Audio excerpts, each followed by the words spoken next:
တာမင်္ဂလာပါရှင်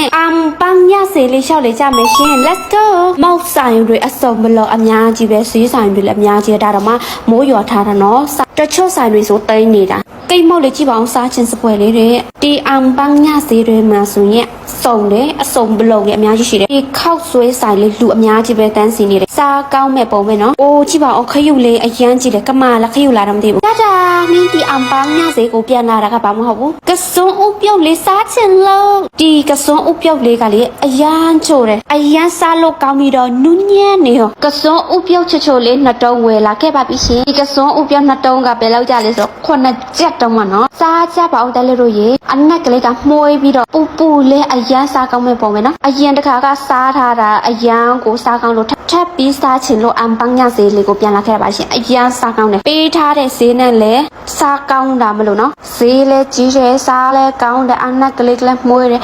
ချိုလေးအရန်စားကောင်းတယ်ဒီဆိုင်လေးကဆိုရင်အခုလက်ရှိနှစ်ကျပ်လောက်ရှိနေပြီးစားနေတာနော်အရင်အရတာအတိုင်းပဲအရန်စားကောင်းတယ်